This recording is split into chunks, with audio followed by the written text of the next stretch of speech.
itong mga kinita niya. At ang pangalawang karwahe naman po nakasunod sa karwahe ng bagong kasal ay ang dalawang Ascot Lando. Karwahe naman po yan ng mga page boys ng best man at ng maid of honor at gayon din ng mga bridesmaids. So meron ito, yung 1902 State Lando, yan po yung nakikita natin, sinusundan ng Ascot Landos na dalawa rin.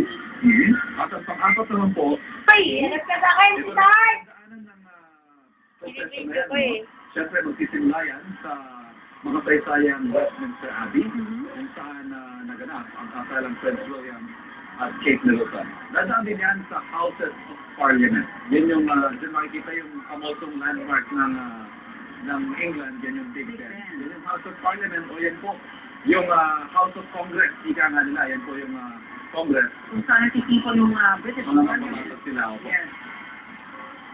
Kilala rin bilang House of Westminster, yung House of Parliament na yan. Ang susunod po isa, sige, Hindi ko lang alam na kung ito yung the mall, ito yung alley or road na habang stricket habang ng Buckingham hindi Palace. nga daw shopping place, sabi ni Vicky, no? Na talagang simple lang siya.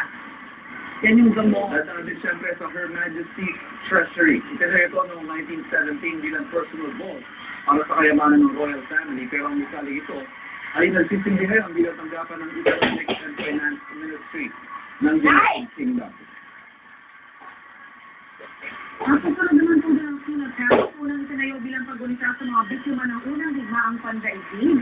Ang sinusas po kalaunan ay naging memorial para sa lahat ng mga nasawing British servicemen. Daraanan din ng prosesyon ng Foreign and Commonwealth Office. Ito po yung tanggapang responsable sa mga ugnayan panlabas ng United Kingdom. Yan po, ang katumbas natin yan ay yung DFA o Department of Foreign Affairs. Dito po dinaraos ang ilang mahalagang international ceremony.